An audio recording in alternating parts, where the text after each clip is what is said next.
as we were all so eagerly kind of looking forward to the red heifer ceremony on the Mount of Olives overlooking the Temple Mount, as of now, I don't think it's happened. They expressed that they wanted to. However, breaking news that there have been multiple people, not just one, not two, but multiple people arrested in Jerusalem trying to actually perform Passover sacrifices. Let me take you to the story. The Jerusalem Post is reporting that police have arrested multiple people on suspicion of planning Passover sacrifices in Jerusalem. Police arrested 21 individuals suspected of planning a Passover sacrifice in Jerusalem. The Hanoi Organization and Legal Center was notified of 8 arrests.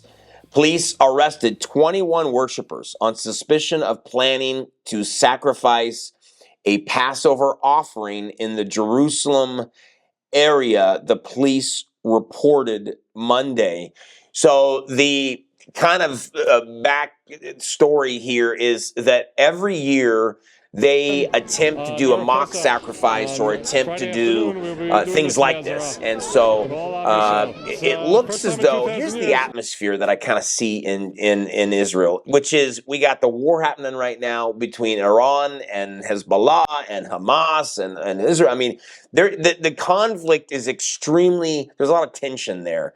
And so it looks as though Israel is trying to do its best job that it can, according to their perspective, to not cause a holy war.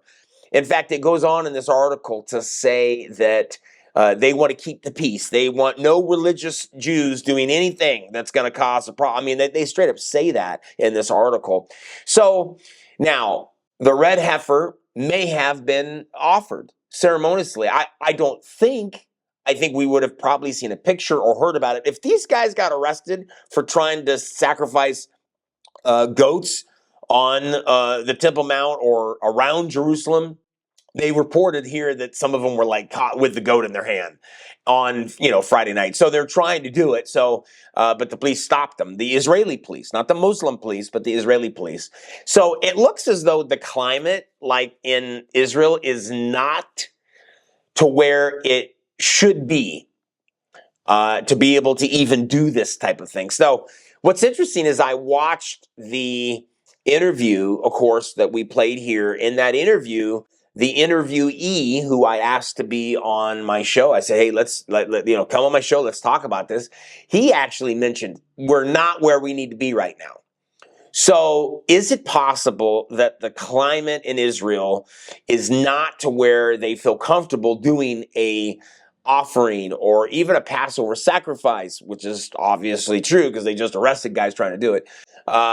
So they're trying to really stop any kind of religious ceremony that's going to cause an outright war. And here's the news. They just did. They just stopped somebody trying to do that. And the purpose is they didn't want to cause a problem with their neighbors. I mean, that's essentially what the story says. So now, where does that lead us as people that watch Bible prophecy? Here's what we know. We know that the red heifer will be offered at some point. A ceremony will take place.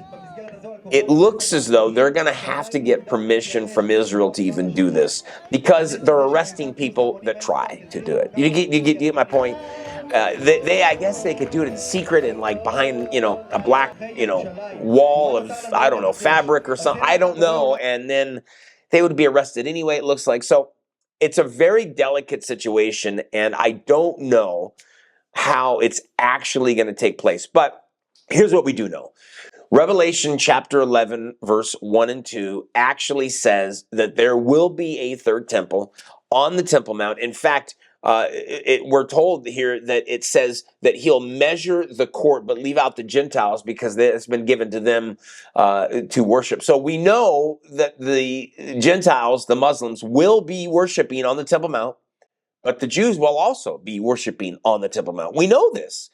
This is what makes Bible prophecy so exciting. This is why you and I are here, because we know something that's going to happen before it happens. We know that.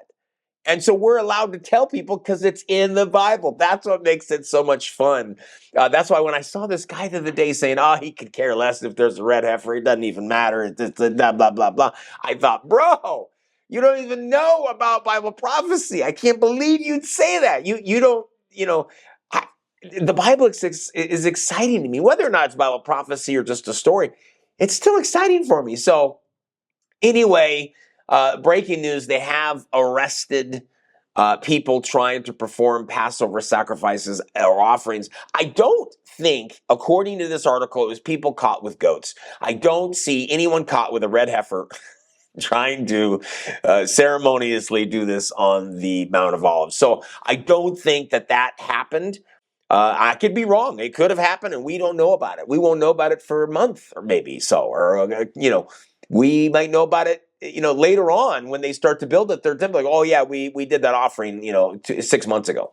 We don't know. We just don't know. So, but it's interesting that people did get arrested because that gives us an eye into the climate that is there now. And so could the red heifer ceremony happen in another 6 months, within the next 6 months? Absolutely. Now, according to what I believe, we have a peace treaty called Daniel's 70th week. It's in Daniel 9:27. It begins the final 7 years. That's the confirmation of the covenant. Now, I believe that confirmation of the covenant will start the final 7 years to the battle of Armageddon and the coming of the Lord. In the midst of that final week, it says that the Antichrist will stand at a rebuilt Jewish temple, claiming to be God, exalting himself above all that is called God, so that he's worshipped as God. He will make the sacrifices cease. And that's why we know there will be a third temple on the Temple Mount, because the Antichrist will say, hey, you don't have to do that anymore. I'm your guy. And so could the confirmation of the covenant be just a couple months off or within the next year? Yeah, it could be. However, there is a war that is prophesied that's going to kill 1/3 of mankind. And I can't even fathom what I'm saying to you. But essentially, this war that's going to kill 1/3 of mankind is called the Sixth Trumpet War. That's going to happen before the seventh, because 6 comes before 7, right? So the 7th trumpet is the rapture of the church, the coming of the Lord. Well, the 6th trumpet, one right before that, has to happen before 7, and that 6th trumpet's bad news. It's just not good. So we have got to let people know that there's a war coming. We've got to tell people. We can't stay quiet anymore in church. We've got to tell people there is a 6th trumpet war coming that's going to kill 1/3 of mankind. We could wake up tomorrow morning and be in it.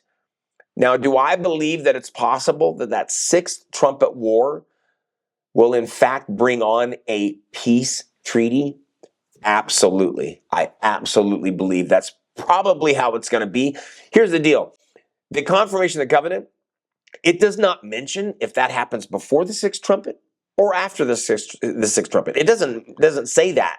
We don't know. However, it makes sense that after war there is peace. Usually, I guess it could be that there's peace and then they get mad so they have war. I guess it could be that way too. But it makes logical sense to me that there will be a war, and then that war will bring on peace, because the Antichrist will come preaching peace. So that's the way I kind of see it unfolding. We are going to be staying so close. We're going to watch this thing so close. We're going to be constantly paying attention.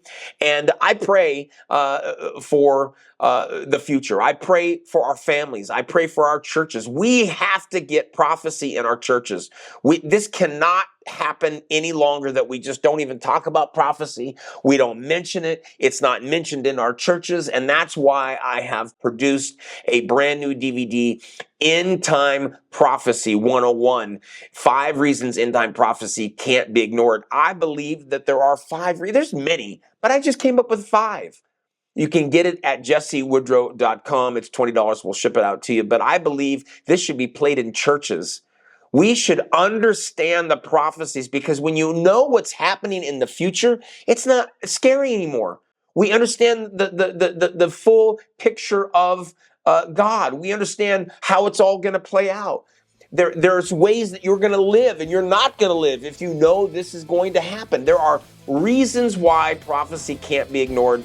And I've created this DVD, End Time Prophecy 101. I think that every single person watching, you guys, should see this DVD. We have to see this DVD. We have to show our friends. We have to show our pastors. We have to show our church. We have to show people that end time prophecy matters. It's not to be thrown away. It's not to be pushed aside and dismissed for the cuckoos, for the crazies. It's for everybody. Power is knowledge, and the lack of it is death.